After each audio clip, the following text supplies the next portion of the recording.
Welcome everyone to Journeys to the Books of the Prophets.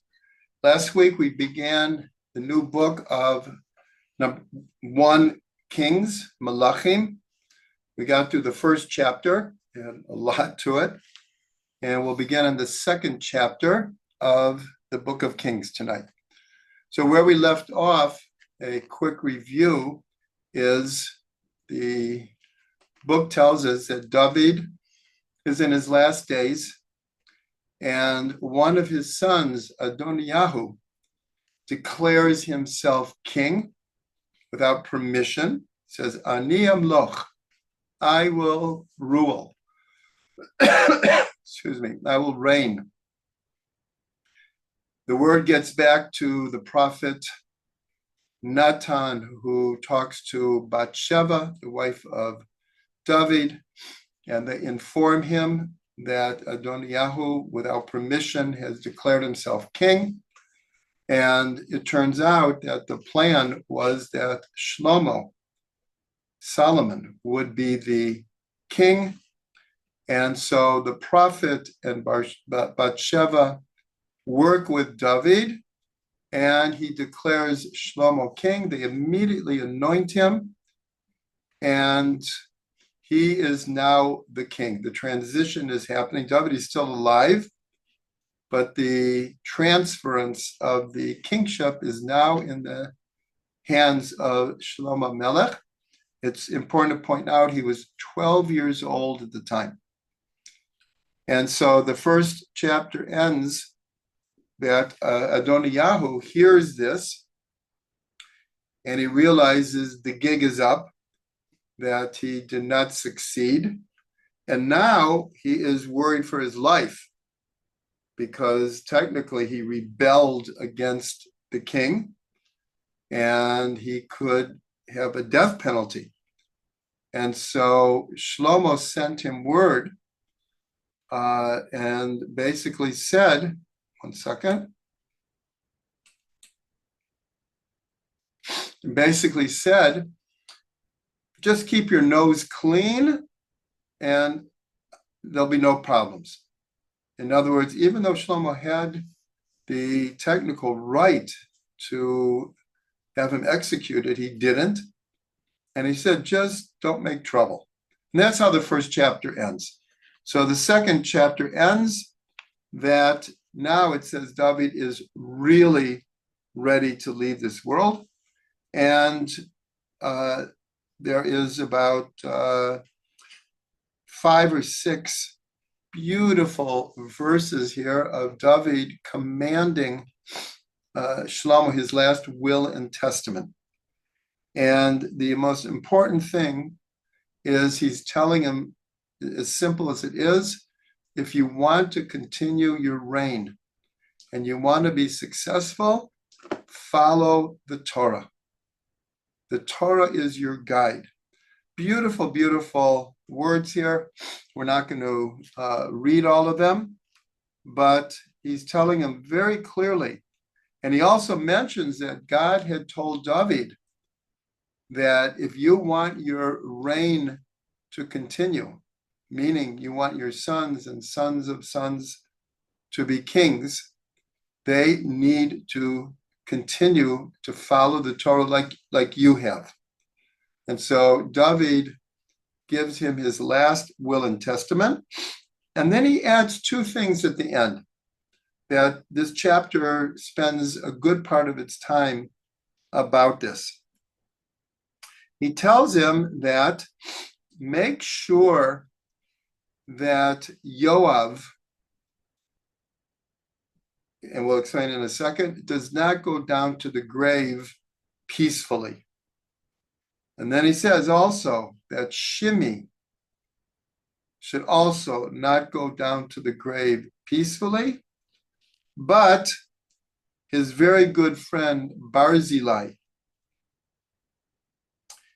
should have favor in the eyes of Shlomo. He should eat at his table, and you should always treat him well.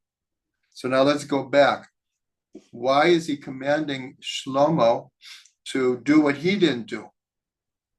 In other words, Yoav And for those who are following this series, we spent a good part of a whole class discussing the very complicated relationship between Yoav and David. Yoav was his general. He was also a distant relative. And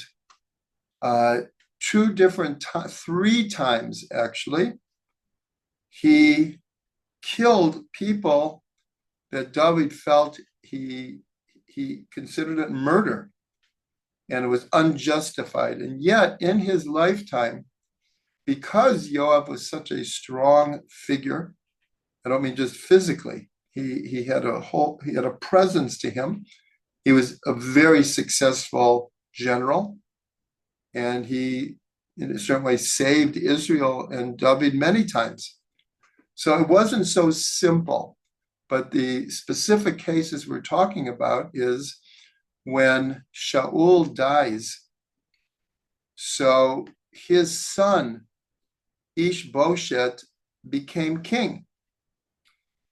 But he wasn't really accepted by everyone. And the tribe of Yehuda already was favoring David to be king. And Yehuda was, in a certain way, the strongest of all of the tribes, the most important of all of the tribes. And Avner was the general of Ishbosheth. And at a certain point, he became disillusioned with Ishbosheth. And he decided that he's going to throw his lot in with David. And not only that, because he also was a very, very powerful figure. And he felt he could bring all of Israel over to coronate David as king of all of Israel.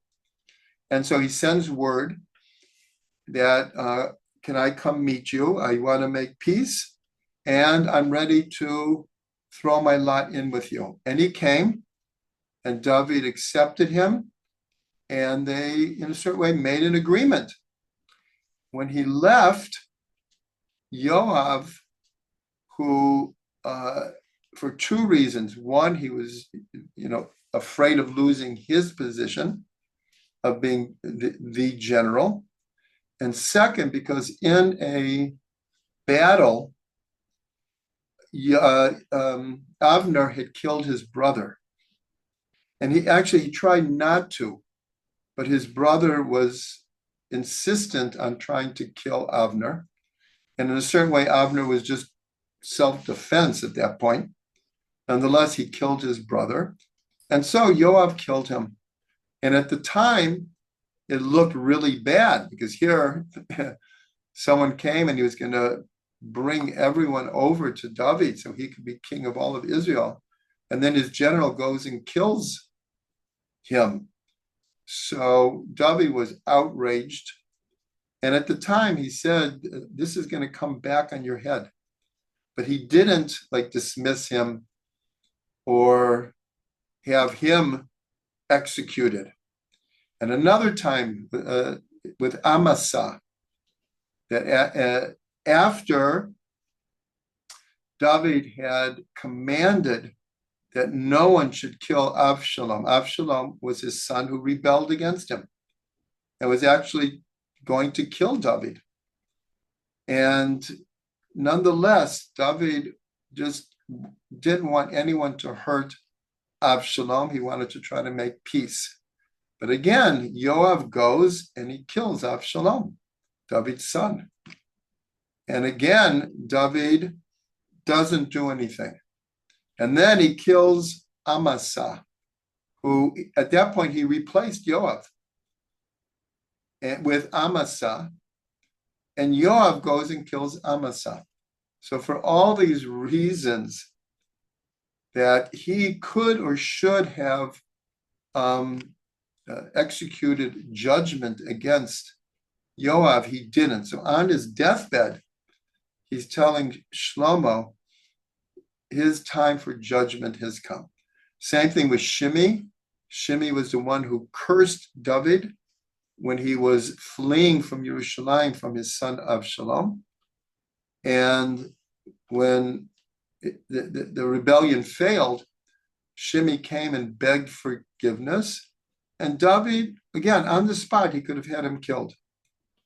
He said, right now, I'm not going to do anything. But now he's telling his son, his time for judgment has come also.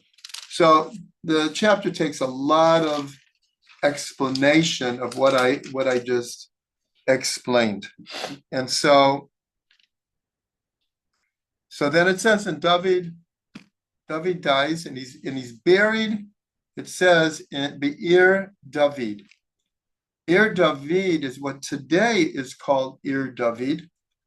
It's below the walled city of Jerusalem as we know it today. It's down below. And by tradition, he's buried on Mount Zion, which is possible.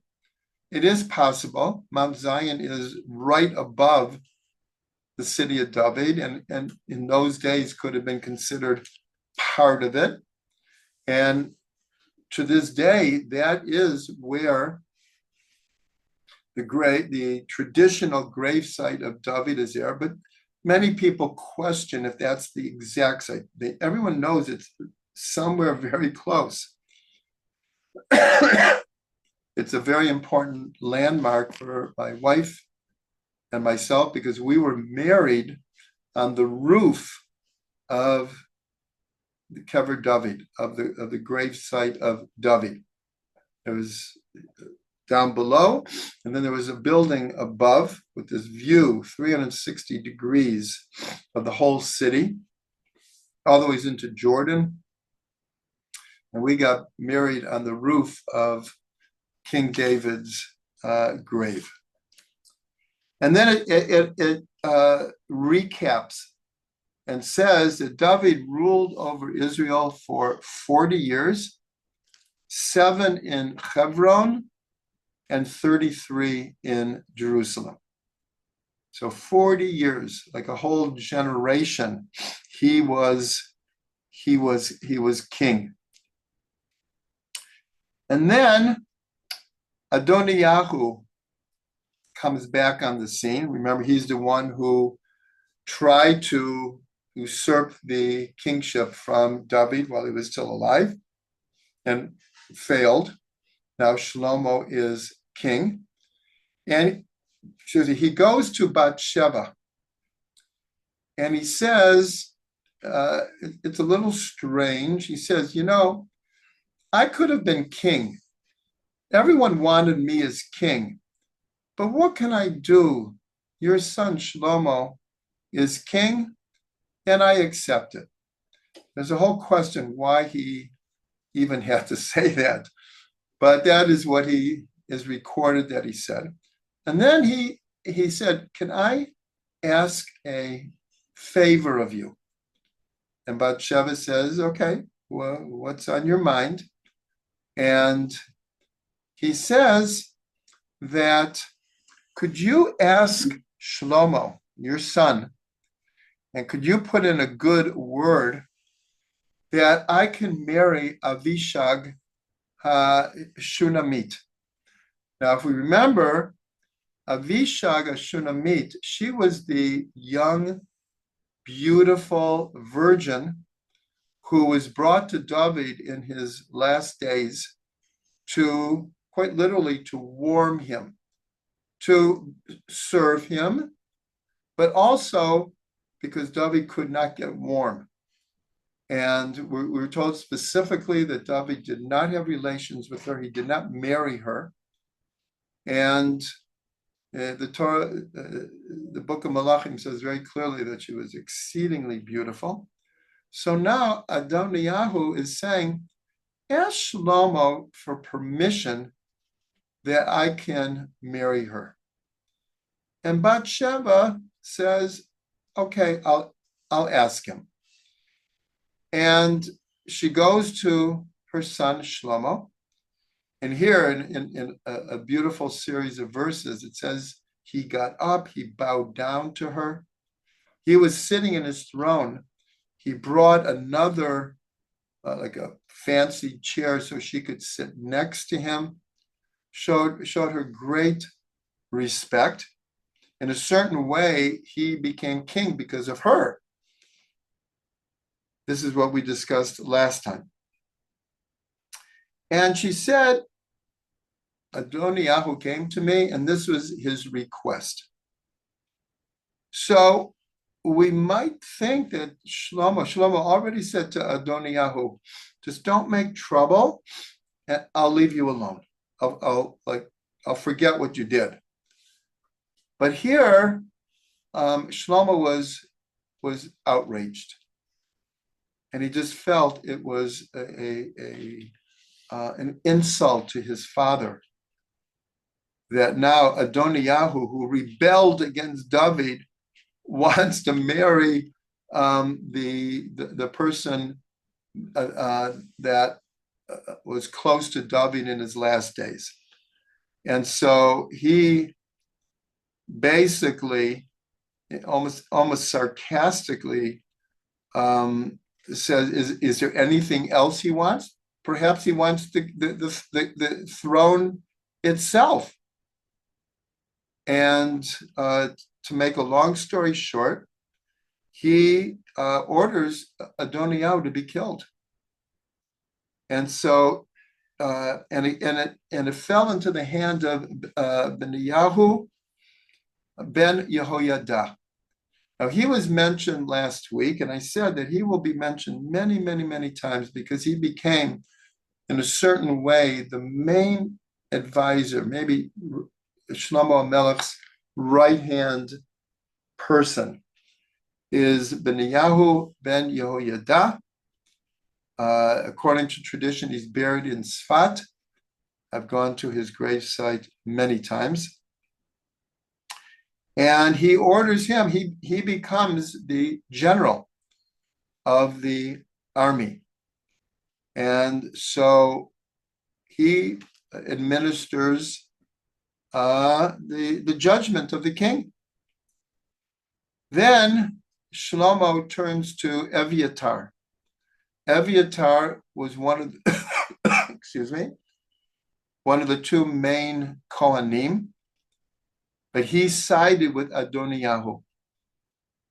And here, again, he rebelled against the king. It was considered a death sentence. Here, again, he would have left Adoniyahu alone had he not asked what he asked for.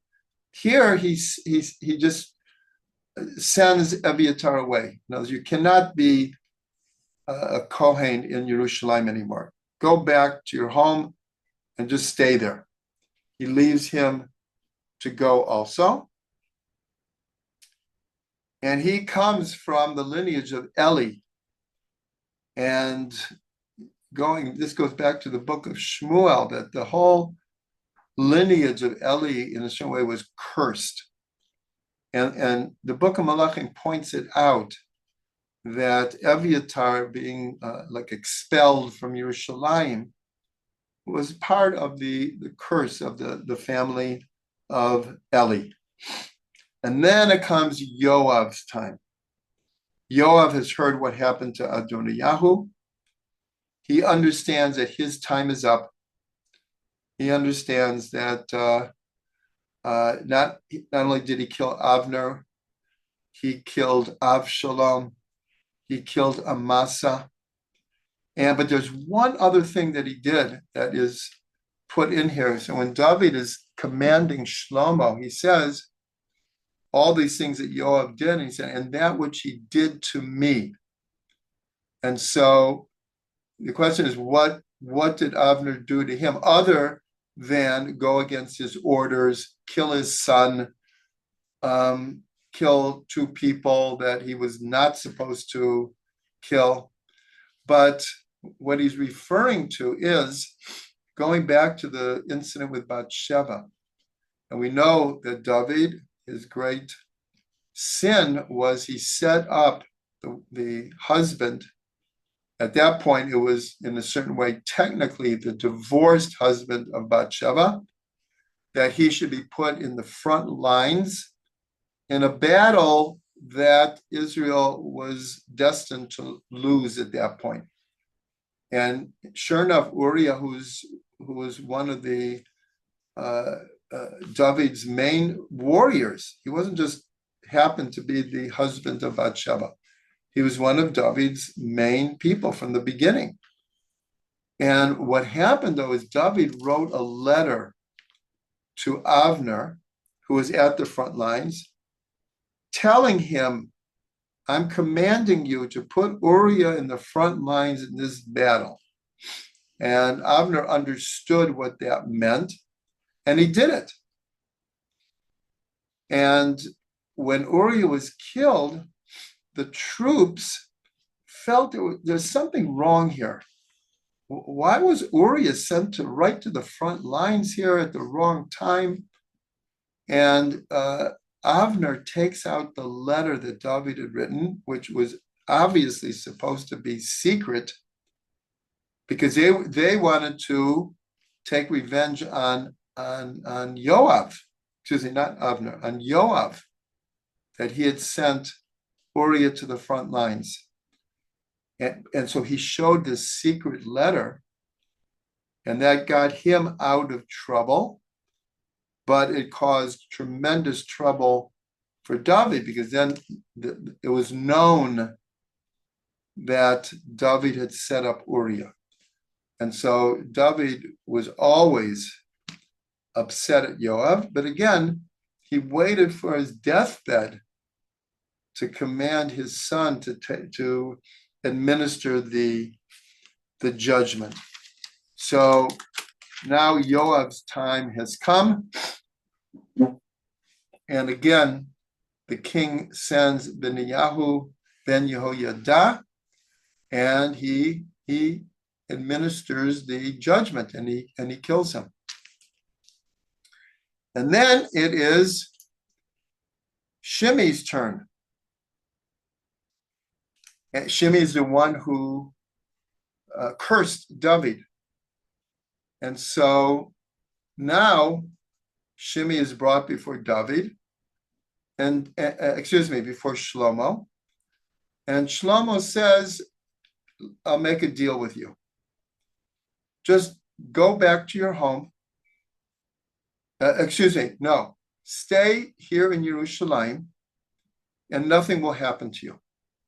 But I'm telling you, it was like a Ir Miklat, a city of refuge. He says, but if you leave here for any reason, I will kill you on directions from my father. But if you stay here, you're okay. It's like a city of refuge, as discussed in the Torah. If someone kills inadvertently, then he would go to a city of refuge, but he could not leave. And if he left, then the relatives could pursue him. Again, this is how judgment was administered in ancient times. And so Shimei for 3 years stays in Jerusalem, but then a number of his servants run away from him to Gat. Gat is by the Philistines. And it's not clear what he was thinking, but he went after them. And Shlomo hears. And when he comes back, he says, what did you do? I left you off the hook. You could have lived forever. Why did you do this? And then Benyahu ben Yehoiada kills him as well. So here we see that the name Shlomo comes from the same root as shalom. And we know that during the 40 years, exactly 40 years, just like his father ruled for 40 years, Shlomo is going to rule for 40 years. These are the first days. There were no wars. Which is, we went through the book of Yoshua and then Judges and Shmuel Aleph, Shmuel Bet. There was constant war. Every once in a while, there was a verse said, and then there was peace for 40 years. Once for 80 years. That's like 80 years without any war. Since 1948 in Israel, we can't even count anymore how many Lebanese wars there were and how many wars in Gaza there have been. Every few years, there was another war. But here, we'll call it paradoxically, Shlomo begins his reign by killing off Yoav and Shimei and Adoniyahu. And yet it was all really coming from David. And so we could ask, why is it on David's deathbed, this was so important to him that like all the loose ends should be taken care of. And in a certain sense, things that he could have or should have done. And so it is a question. David, along with being a great leader, unified all of the tribes, defeated all the enemies, brought Israel together, made Jerusalem the capital of Israel, the sweet singer of Israel, the composer of the Psalms. But he also was known for his very, very perceptive pursuit of justice.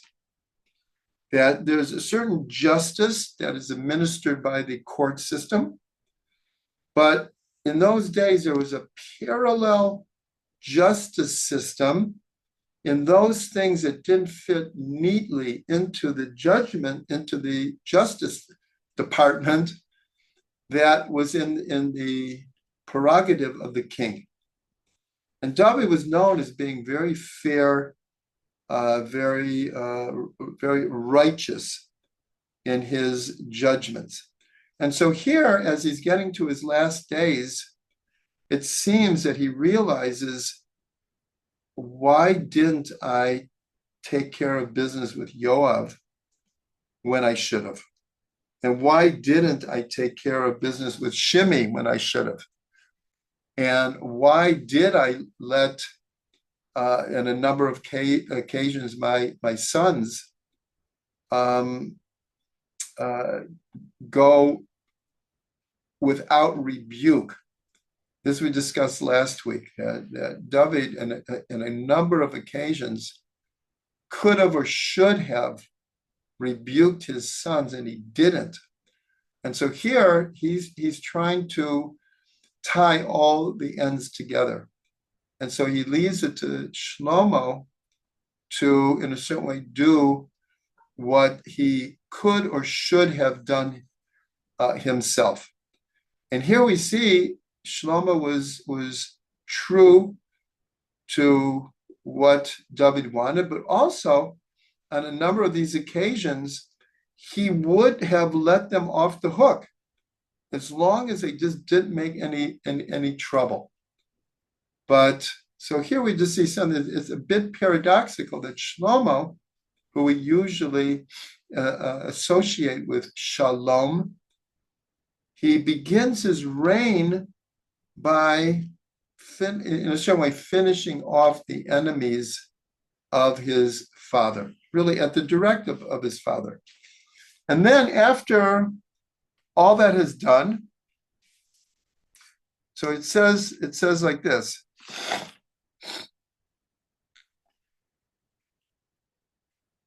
In the 46th verse, it says, after all of these incidences, so it says, the hamlacha nechona biyad Shlomo. The kingdom became firmly established under Shlomo. Now, again, we have to understand he was 12 years old at this time. And we're going to see the significance of that. And then it says, we're beginning the third chapter now. And here,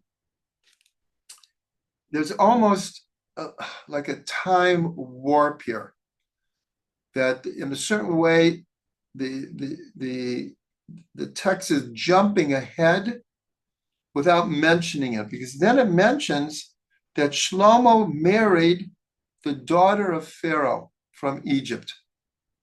And he brought her to the city of David until he finished building his house and the temple and the walls around Jerusalem. And then it kind of goes on to another subject. Then it talks about that Shlomo, he followed in his father's footsteps. He kept the Torah, but it points out that one thing that he didn't do is, at that time, there were what are called we'll call them bamot. They were called like altars that were set up all over the country. But once there was the Mishkan, then all offerings had to be brought to the Mishkan.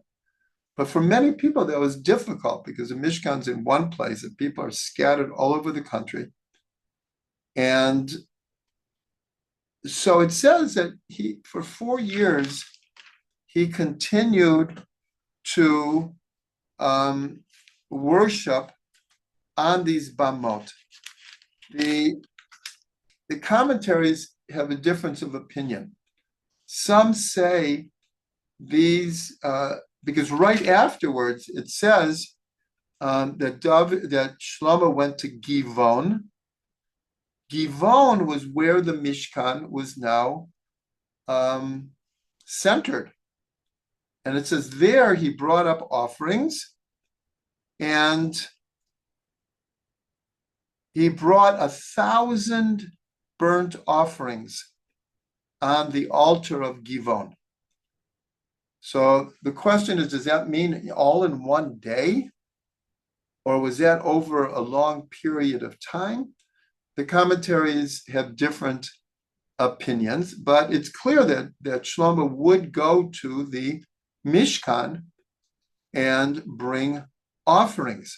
So some say that these other altars, these were altars that, again, it's not mentioned yet. That's why there's a little bit of a time warp.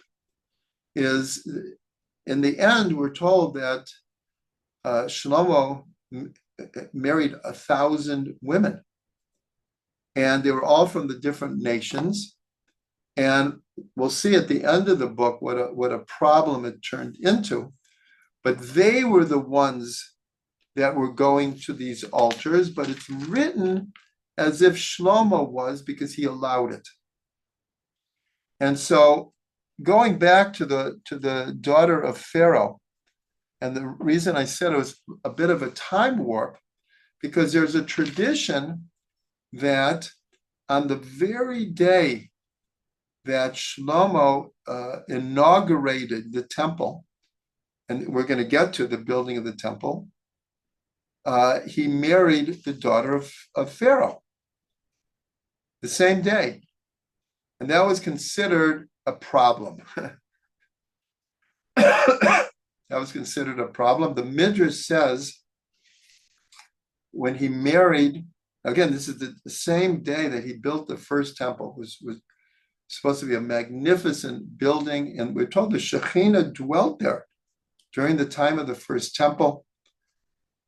Why is he marrying the daughter of Pharaoh on the same day? So the Midrash says, a very well-known Midrash, that at the very moment that he was marrying the daughter of Pharaoh, a reed was planted in the place that Rome would become a city. In other words, the Midrash is trying to point out how problematic it was that Shlomo did this. We're not going to get into it yet, but we're going to try to understand, why did Shlomo marry 1,000 wives? That we're going to have to get to. But I'm just pointing out, if you read the text, it's like in one sentence, it says he marries the daughter of Pharaoh, and then it goes on. She's not mentioned again. But he hasn't built the temple yet. So it's the method that we're told, ein mukdam v'muchar b'Torah, that sometimes there's no continuity between past and future and present in the way that the text is presented. There's and many times there are disagreements whether this is a case of there's no before and after in the Torah. Sometimes everyone agrees this is not in its right place historically. And other times there are huge disagreements to this day as to how to interpret certain of the passages in the Torah, whether we apply the idea that there's no early and late in the Torah. Okay, so now, after we're told that Shlomo went to Givon and he offered up 1,000 offerings, then it says, when Shlomo was in Givon, God appeared to him in a dream at night. This is a very, very famous part of the Book of Kings. He appeared to him, and God said in the dream, Shlomo, ask for anything that you want.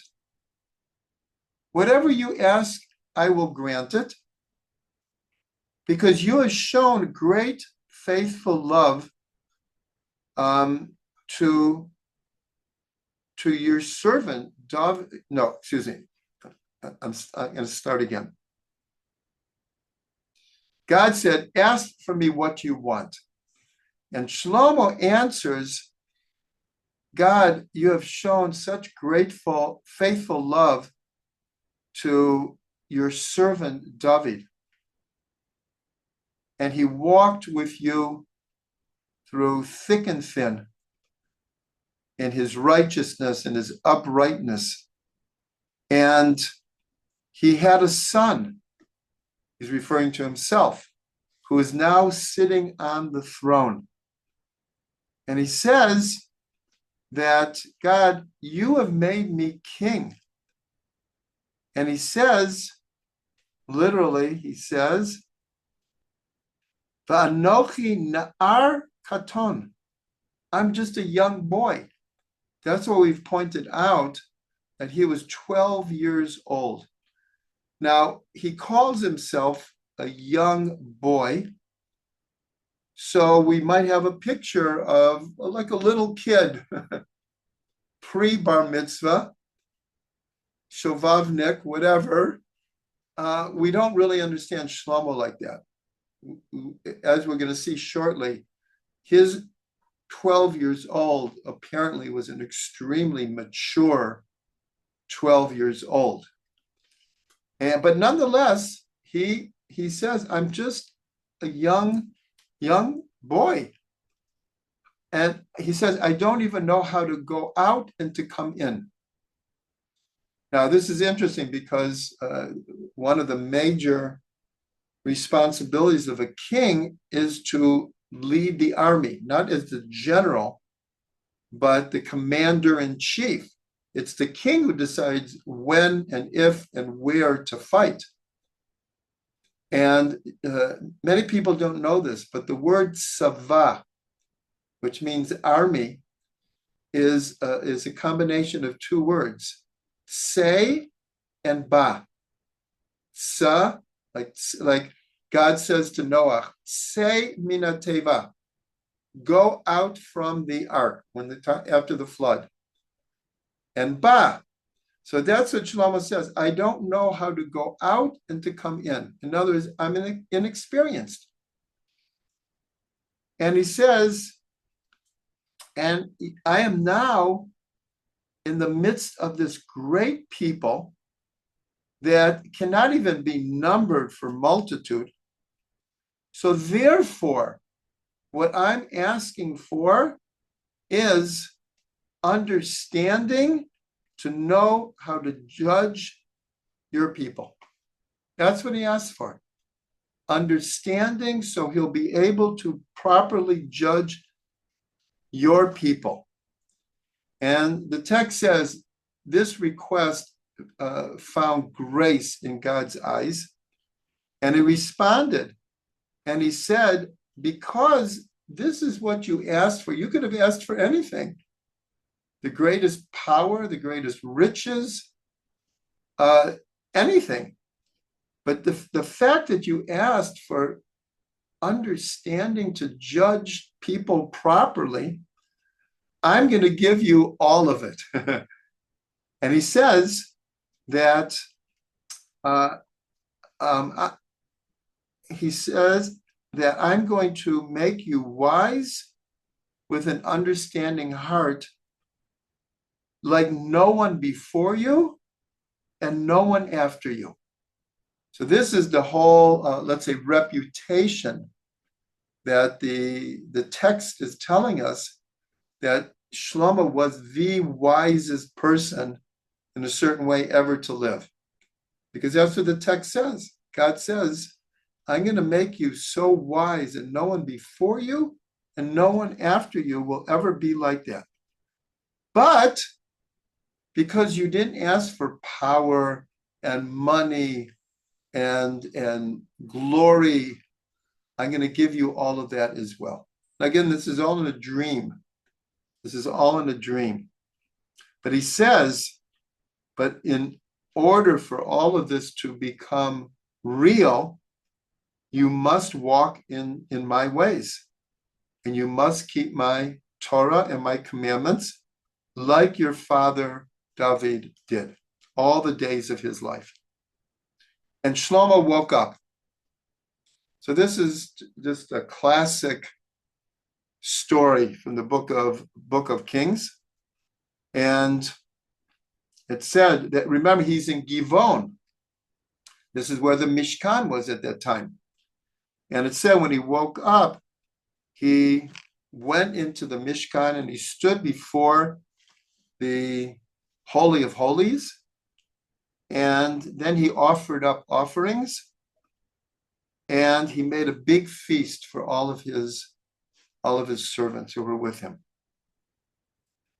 And then immediately, and we have just enough time for this, again, one of the super famous stories, and we can understand why it comes right after this dream.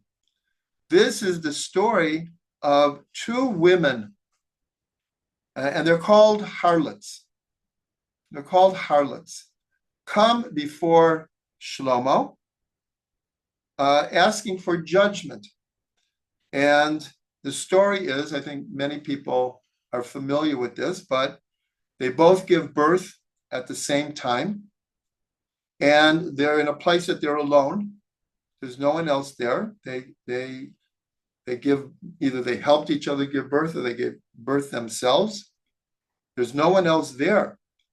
And in the middle of the night, one of the babies passes away. And in the morning, what happens is the mother of the young child who passed away, while the other woman was sleeping, she exchanged the babies. And when the other woman woke up, she saw a dead baby, but she said, this is not my baby. I already recognize my baby. This is not my baby. And so she accused the other woman of switching them. So there were no witnesses. So they go to Shlomo, and the text takes a long time to tell the whole story. And they ask Shlomo for judgment. And Shlomo says, bring me a sword. I will cut the baby in half, and each one of you can have half of the baby. So what happened at that point is the mother of is really the live child, even though she was left with the dead child. She says, no, you don't do that. Don't do that. And the other woman says, cut. You'll have and I'll have, but it will be a dead baby. And so Shlomo, obviously, this was a test that he set up. And then he says, give the baby to the true mother, because it's obvious that she is a true mother, that she would rather have her child live with this other woman than have the child die. And like I said, the text takes a long time to describe all of this. And then it says, Vayishma kol Yisrael et hamishpat asher shafat hamelech, v'yira'u mipnei hamelech, ki ra'u ki chachmat Elokim b'kirbo, la'asot mishpat. So it says that all of Israel heard about this. Word spread quickly because people were amazed how he set up this test. Because obviously, by setting up the test, he brought out the truth. Because how else would he know? It was her word against her word. There was really no way to tell.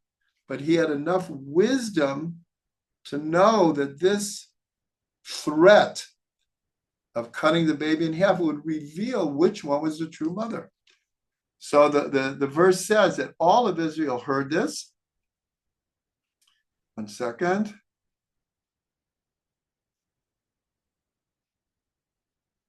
And the people had awe of the king because they saw that the wisdom of God was within him to make true judgment. And then the verse says, Vayehi hamelech Shlomo melech al kol Yisrael. In other words, this incident had a profound effect on not just the people, but his ability to rule the next 40 years.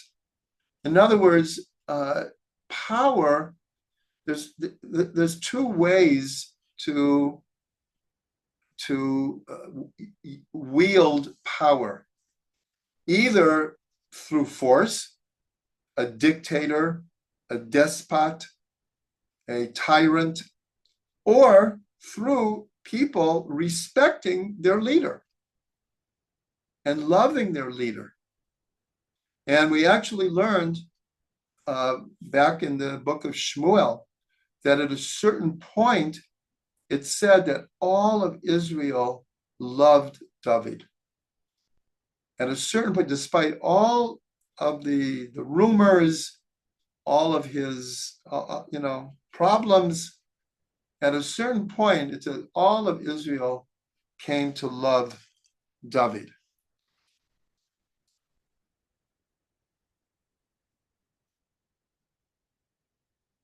And then after that, it goes into really a quite lengthy discussion of all of the different positions in the kingdom. And as we said many times, we just cannot go over every detail of everything that we're learning. But towards the end, it's the beginning of chapter 4. And I'm not going to go over this anyways. But what it says is that Shlomo, he had his priest was Sadok, and his leader of the army was Benayahu ben Yehoyada. And then it lists a whole number of people. And what's interesting is he he appointed 12 officers over all of Israel. And in a certain way, he divided Israel into 12, we'll call them states or provinces or regions. Today in Israel, the word that is used is a moetzah, a regional council. There are no states, there are no provinces, but there are regional councils. And a lot of public works, the money is channeled from the government through the regional councils. That's how it kind of filters down to getting for education and the fire department and garbage and transportation and all of the different things that make a society work, either go through cities or through regional councils. And here it goes through who the 12 were, and sometimes it mentions what parts of the country. Now, obviously, for an archaeologist, this is gold, because here it's really explaining how Shlomo ruled, how the country was divided up. So I'm not minimizing the importance of it, just that we can't do every detail.